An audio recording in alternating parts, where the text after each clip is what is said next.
Bonjour à tous, je suis Franck Marchex, le fondateur de Confidence de Coach. Aujourd'hui, nous sommes reçus par Paul Pironnet au château de la Bachasse, le lieu un petit peu magique parce qu'il est vraiment très très beau. Moi, je l'ai connu en tant que stagiaire et vraiment, c'est là d'ailleurs que j'avais rencontré Paul Pironnet à l'époque.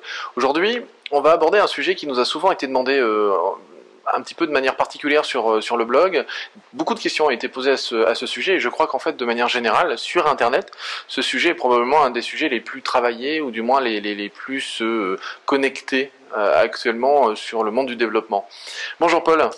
Eh bien bonjour Franck. Tu vas bien? Très bien. Très bon, bien. Formidable.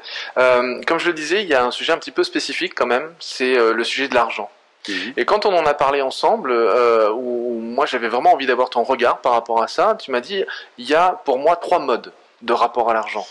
J'aimerais bien que tu nous en dises plus par rapport à ça. Alors, sur la manière de gagner de l'argent, c'est ça.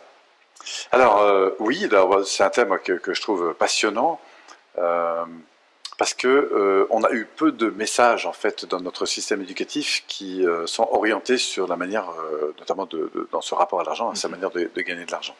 Alors pour faire simple, moi je m'appuie sur des travaux qui sont assez connus de Robert Kiyosaki notamment, qui m'a beaucoup inspiré dans ce domaine, mais je vais vous simplifier ça en 3 grands étages.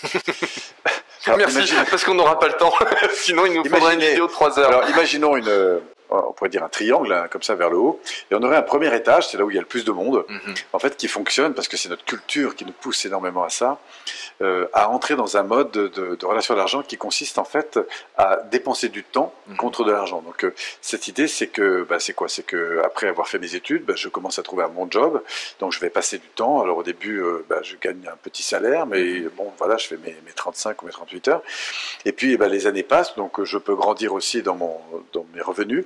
Mais 10 ans plus tard, je fais toujours mes 35 ou 37 heures par semaine pour gagner mon temps, etc. Et donc, je vais être en fait, en quelque sorte, ce qu'on appelle, nous, un dépendant.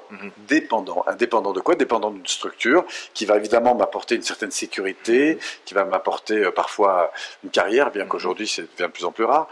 Mais enfin, l'idée, c'est que je vais attendre, en quelque sorte, en gros, la retraite, et que, au fond, dans mon système de relation à l'argent, eh bien, je dépense mon temps contre une rémunération, qui quelquefois va évoluer, mais comme elle va évoluer, et du coup c'est ma voiture qui va évoluer, c'est ma maison qui va évoluer, et à chaque âge, au début c'est l'investissement sur un petit appartement, puis après une maison, puis après une voiture, puis après etc. Et donc plus mon salaire va monter, plus mes dépenses vont monter, et je vais osciller comme ça dans un système de recettes-dépenses, recettes-dépenses, recettes-dépenses, jusqu'à la retraite, si toutefois il en reste une, parce que je crois que pour ceux qui nous écoutent, c'est même plus sûr qu'ils en aient. Ça risque d'être relativement compliqué, effectivement. Donc on est dans un système dépendant, qui a aussi ses intérêts, je veux dire, voilà, mais qui est quand même relativement limité. Et en tout cas, c'est un rapport à l'argent qui est principalement centré, je le répète, sur le temps que j'échange à l'égard de l'argent que je gagne. Voilà, je gagne mon argent en échange du temps que j'ai donné. Donc ça, première étape. Première structure. C'est là où il y a le plus grand nombre de gens. Pourquoi? Parce que culturellement, on est très axé là-dessus. Ensuite, il y a une aspiration depuis quelques années, une bonne dizaine d'années, mais c'est de plus en plus important, de gens qui, par aspiration de liberté, cherchent à devenir des indépendants. Donc à quitter cette notion de dépendance pour devenir indépendant. Alors pourquoi? Parce que ça ouvre un champ de possibles, parce que ça permet de se faire connaître, d'exister à travers un service ou un produit. Donc qu'est-ce que je vais faire? Je vais mettre d'abord en libéral, je vais mettre en auto-entrepreneur. C'est que l'auto-entrepreneur, ça a dégagé énormément de gens vers le haut, en tout cas partiellement parfois. Et puis ça me permet aussi d'entreprendre, de créer une société, comme toi tu l'as fait, comme je le fais depuis des années. Et donc là, la particularité, c'est qu'en tant qu'indépendant, eh bien, nous allons avoir un rapport à l'argent qui est le suivant, c'est-à-dire qu'on va échanger en fait notre temps contre de la prestation. Et si cette prestation rapporte, alors nous gagnerons de l'argent. Alors, on va prendre tous les risques dans cette situation. C'est-à-dire que il faut d'abord se former, il faut investir, il faut acheter un bureau, il faut investir sur la formation, il faut parfois prendre du personnel. Donc, on va avoir à la fois des risques juridiques, puisque nul n'est censé ne pas connaître la loi. Donc, voilà, on va avoir des risques financiers, on va avoir des risques fiscaux, sociaux, etc. Mais en même temps, c'est une belle aventure puisqu'on fait ce qu'on aime, on organise son temps comme on le veut, et donc on est dans un rapport à l'argent qui fait qu'on va donner une prestation, et si cette prestation rapporte, qu'on a fait notre barème entre recettes et dépenses, et qu'à la fin il reste de l'argent, eh bien c'est de l'argent qu'on aura gagné, et puis on peut très bien après avoir une société évidemment qui se développe, mais il faut savoir quand même que sur 5 sociétés, je crois qu'il y en a 3 qui arrêtent dans les 3 premières années. Voilà, pourquoi? Parce qu'apprendre à développer une entreprise, c'est pas seulement faire un métier ou un truc, hein, c'est aussi gérer tous ces paramètres. Voilà, donc dans cette deuxième catégorie, on va avoir des gens qui vont échanger leur temps contre pas de l'argent, contre une prestation qui peut-être apportera. Et c'est ce qui fait que nous ferons volontiers, quand on a démarré, je sais pas toi encore, mais en tout cas moi c'était le cas, ma comptabilité le week-end, voilà, s'il faut appeler un client, on travaillera le soir, etc. Hein. Là, au début, je crois qu'on fonctionne tous comme ça. Oui. Après, bon, on apprend à fonctionner autrement. Oui. Mais au début, on fonctionne comme ça parce qu'on investit, et on investit parce que c'est nous, c'est notre entreprise, c'est notre image. Voilà. Donc ça veut dire que les horaires ne sont plus du tout comme ceux qu'on avait quand on travaillait à la Poste. Hein. On commençait à 9h et à 10h. Pour nos amis postiers. Pour nos amis postiers qu'on adore. Qu'on adore. C'est ça. Voilà. Donc ça, c'est la deuxième strate. Et puis après, on a la troisième strate. Donc là, on a un changement qualitatif assez important. Et surtout un changement de conception du monde qui est différent. C'est-à-dire que l'ambition, et c'est ce qu'on voit aussi beaucoup se développer, c'est quand même là qu'il y a le moins de monde, en tout cas aujourd'hui dans nos sociétés, c'est le fait que je vais chercher à démultiplier mes sources de revenus. Oui. Pour être en fait un interdépendant. Hein. Donc c'est la notion d'interdépendance, c'est-à-dire que je vais chercher à créer des systèmes qui vont, eux, me donner des sources de rémunération. Alors, à votre avis, ou à ton avis, Franck, toi, est-ce que tu penses qu'il vaudrait mieux avoir 2-3 grosses sources de rémunération ou un nombre très important de petites sources de rémunération? Plutôt un petit nombre de petites sources de rémunération. Un petit nombre ou un grand nombre? Un grand nombre de... Un grand nombre de petites rémunérations. C'est ça, on inverse. Voilà. On fera au montage, on se débrouillera. Parce que soit j'ai un petit nombre de grosses ressources, soit j'ai un grand nombre de petites ressources. Effectivement, c'est un grand nombre de petites ressources. Pourquoi? Parce que plus vous avez de racines, c'est comme les ruisseaux, plus il y en a 2 ou 3 qui baissent, en fait, eh bien vous avez une stabilité sur le revenu. Et la particularité de ces ressources, c'est qu'elles sont générées par ce qu'on va appeler des actifs qui sont des actifs qui vont produire l'argent. Alors, ce qu'on appelle un actif, si par exemple vous achetez une voiture, ou tu achètes une voiture ou un garage, c'est un actif. Après la question, c'est est-ce qu'il est passif ou est-ce qu'il est rentable? Par exemple, si tu mets ta voiture dedans, c'est un actif qui est dormant. Sinon, tu peux le rendre actif, productif, c'est-à-dire produire. Pourquoi? Parce que tu vas le louer. Tu peux acheter un vélo pour toi et acheter le louer. À partir du moment où tu vas le louer, c'est comme de l'immobilier, ça va te générer un revenu, et ce revenu va t'aider à capitaliser. Et donc l'idée, c'est d'avoir un maximum de choses productives, en fait. Voilà. Exactement, c'est-à-dire de créer de la capitalisation. La capitalisation, c'est très important parce que ça va permettre véritablement de s'enrichir. Et au bout d'un moment, ces sources de revenus qui au début sont petites vont d'abord atteindre un niveau de sécurité, et puis après elles vont se démultiplier, ces sources de revenus, il y a plein de stratégies pour ça. Et bien elles vont après me permettre dans une certaine autonomie, c'est-à-dire que j'ai plus besoin d'avoir une entreprise qui, si jamais, voilà. Et puis après on va atteindre des niveaux plus importants qui peuvent me conduire à ce qu'on appelle la liberté financière, c'est-à-dire je peux vivre ce que j'ai envie de vivre. Ça veut dire quoi? Ça veut dire qu'à côté mon temps est libre. Libre de quoi? Libre de travailler si j'en ai envie, en tout cas de faire mes passions. Je peux aussi gagner de l'argent, m'investir dans d'autres choses, ça peut m'occuper de mes enfants, de voyager, etc. Mais la particularité, c'est comme j'ai généré des sources multiples de revenus différentes, et bien du coup, je n'ai plus besoin, en quelque sorte, de dépenser mon temps pour de l'argent. Alors dans ces grandes sources de revenus, puisque tout le monde va demander... C'est une réelle transcendance, en fait. C'est un changement parce que là, on est dans un changement de perception. Voilà. Moi, on m'avait jamais appris, pendant mes études, je vous assure, à faire la différence entre ce qu'on appelle un actif et des dépenses, du passif. Et un jour, j'ai réalisé que l'actif, créer des actifs, c'est absolument essentiel, et de faire en sorte que ces actifs rapportent de l'argent, parce que moi, pendant que je fais ça, je fais autre chose. Et du coup, par exemple, si tu écris un livre et que tu vends des livres, du coup, c'est une source de rémunération. Complètement. Tu fais autre chose. De toute façon, c'est ce qu'on fait lorsqu'on fait nos livres, lorsqu'on produit un certain nombre d'entreprises. Voilà. Bon, moi, j'en ai aujourd'hui, j'ai la chance d'en avoir plusieurs et d'avoir investi dans plusieurs sociétés. Et ce sont ces différentes sociétés qui produisent ces fameux actifs. C'est ça qui est intéressant. C'est pas l'idée de gagner beaucoup, mais gagner d'augmenter. Si tu gagnes ne serait-ce que 1 euro tous les mois, par le travail que tu fournis, mais par un autre système, tu es en train de t'enrichir. Alors tu peux écrire des chansons si tu as du talent dans ce domaine, tu peux investir dans l'immobilier, tu peux investir dans la bourse si tu sais faire, parce que là il faut bien se former, parce que sinon tu vas tout perdre. Tu peux créer des systèmes sur Internet, par exemple.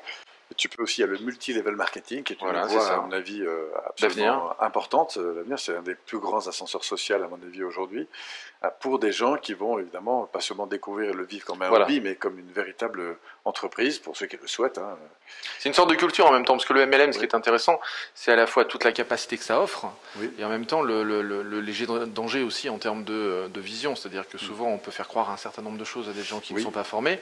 Donc là, bon, moi, je tiens quand même à mettre un gros bémol là-dessus, à savoir qu'il y a vraiment un énorme potentiel dans ce type de technique, dans ce type d'approche, et en même temps, vraiment, il faut se préparer à beaucoup travailler, et à travailler notamment sur ce que c'est que la vente, sur ce que c'est que la création d'actifs, comme tu le disais, et le fait d'être en capacité de créer du prospect, de créer ensuite des clients. C'est-à-dire qu'un prospect, c'est pas forcément quelqu'un qui a acheté, hein, il deviendra ensuite client que quand il aura acheté. Et la transformation d'un prospect en client, c'est vraiment aussi des techniques qui sont vraiment spécifiques. Oui, alors le MLM, c'est un potentiel incroyable. Voilà, l'avantage et l'inconvénient du MLM, c'est que aujourd'hui, avec 100 euros, vous ouvrez une entreprise. C'est ça. D'accord, qui vaut déjà des millions d'euros. Mais le problème, c'est que c'est pas tout de monter une entreprise, hein, c'est qu'après, il faut la faire vivre, cette entreprise. Complètement. Et donc, il y a des lois. Alors, bon, je ne vais pas aujourd'hui développer parce que c'est pas l'espace, mais il y a des règles qui font qu'on réussit dans le MLM. Il y a des règles qui font qu'on ne réussit pas. Voilà. Et quand vous regardez des gens qui réussissent, vous retrouverez ces règles, etc. Donc après, c'est un métier qui s'apprend comme tous les autres métiers et qui va demander, en tout cas au départ, une certaine énergie. La particularité quand même, ce qu'il faut quand même retenir, c'est qu'on finit quand même par planter des arbres. C'est sûr qu'il faut planter un arbre, il faut l'aider à pousser, mais à un moment donné, il va donner des fruits. Et l'ensemble de ces fruits, ils vont produire d'autres arbres. Alors, tous les fruits vont pas, c'est comme tous les glands d'un chêne, ils ne vont pas devenir chêne. Mais au bout d'un moment, il y a un système quand même qui va se développer, puisque pendant que vous vous occupez d'autres choses, le système se développe. Mais la réalité, c'est qu'effectivement, c'est une entreprise qu'il va falloir continuer à tenir. Et c'est comme dans toute industrie, hein, si le patron s'en va, du coup, il faut qu'il y ait quelqu'un qui le remplace. Donc c'est 3 modes de rapport à l'argent, les dépendants, oui, les indépendants, et les interdépendants. Et les interdépendants. Interdépendants, parce qu'on est dans un système où, en fait, et c'est ça la particularité de ces entreprises, hein, notamment qui sont, on parlait de MLM, là, c'est que chaque cellule est complètement autonome, c'est-à-dire que si on travaille ensemble, c'est la relation qu'on a qui va faire qu'on va pouvoir fonctionner, parce que si on perd cette qualité de relation, on perdra le bénéfice, c'est pour ça qu'on appelle ça aussi du marketing relationnel. Oui, complètement. Et c'est là où c'est intéressant parce que j'aimerais vraiment à la fois réorienter les gens qui sont intéressés au MLM pour qu'ils pensent à investir dans la formation, hein, c'est-à-dire vraiment investir dans la formation. Ah oui, formation de vente, formation d'organisation, de gestion de temps, de gestion de planning, de gestion d'organisation, puisqu'il faut savoir organiser des réunions ou des choses comme ça. Et ça me paraît important, hein, vraiment de les guider, de les orienter là-dessus, hein, que les gens qui s'intéressent à ça. S'il y en a qui nous écoutent, loin. Pour moi, il y a 5 éléments clés, je vais les donner rapidement, qui font qu'une personne réussit dans le MLM. Alors ça, ce sera pour les gens qui sont dans le milieu. Mais la première, c'est d'être vraiment amoureux du produit. C'est-à-dire des consommateurs, mais qui aiment le produit, qui aiment le consommer parce que ça leur fait du bien, parce qu'ils aiment le partager, le communiquer, etc. Et qui, quand ils vont le communiquer, ils ne sont pas en train de le vendre, ils sont en train de partager une expérience. Ça, c'est la première chose. La deuxième chose, c'est que ces gens-là doivent se former. Ils doivent se former sur 2 choses. La première, sur le produit, bien savoir en parler. Et puis se former aussi sur la relation, sur comment, parce qu'il y a des clés pour le faire, et se former aussi, ça fait partie du produit, comment en parler, et se former sur le marketing de réseau. C'est un vrai métier. D'accord. Donc, 1, consommer le produit, 2, se former, 3, très important, participer aux événements. Oui. Parce qu'à partir du moment où vous décrochez sur les événements qui sont faits soit par les gens qui sont au-dessus de vous, qui vous inspirent, soit par les gens qui sont en dessous de vous et qui organisent des choses. Mais si vous commencez à décrocher sur les événements, vous décrocherez sur votre activité. Enfin, prendre du temps pour recruter, parce que c'est pas tout voilà, mais il faut aussi savoir le faire, il faut prendre le temps de le faire, il faut bien le faire, ça se travaille. Et puis après, autonomiser, c'est-à-dire faire en sorte que les gens que vous avez accompagnés se développent de manière autonome, puisque c'est à ce moment-là que vous rentrez vraiment dans ce qu'on appelle un actif, donc vous avez beaucoup moins à utiliser. Moi, je dois dire que la personne qui m'avait recruté, j'en ai eu quelques-uns, mais dans un de ceux qui est le plus important pour le mien, c'est sûr que dans les 2 premières années, les 2 années qui ont suivi son recrutement, elle avait investi peut-être 3, 4, 5 heures de travail de formation avec moi. Bon, mais comme j'ai vite pris mon leadership là-dessus, c'est-à-dire qu'elle, ça lui a rapporté beaucoup d'argent, beaucoup d'argent, ça lui a rapporté de quoi vivre bien, j'ai envie de dire, pendant 2 ans. Voilà. Mais encore une fois, si elle arrête, d'accord, moi je peux continuer à me développer, mais si elle arrête de travailler, si elle ne nourrit pas d'autres branches, etc., son entreprise va s'arrêter tout simplement. Voilà, faut pas croire non plus que... Complètement. Voilà. Mais il est vrai qu'au bout de 10 ans, quand on regarde un peu la cartographie des gens qui ont réussi et qui sont restés, parce que le problème du MLM aujourd'hui, c'est que vous passez d'un truc à l'autre. Et ça, c'est la meilleure façon d'échouer. Voilà, si vous êtes dans le MLM, prenez-le prenez le temps de bien se décider, mais une fois que vous en êtes dans un, occupez-vous vraiment de celui qui vous intéresse. Quand on parle, on passe dans la phase vraiment développement du réseau. Parce que sinon, sinon vous ne réussirez pas. Complètement. Alors aujourd'hui, c'est vrai que le MLM, c'est le plus connu. Hein, on a passé un bon moment à en parler. En même temps, hein, dans l'interdépendant, il y a aussi plein d'autres choses. Hein, la création de bouquins, la création aujourd'hui d'audio, des formes ça.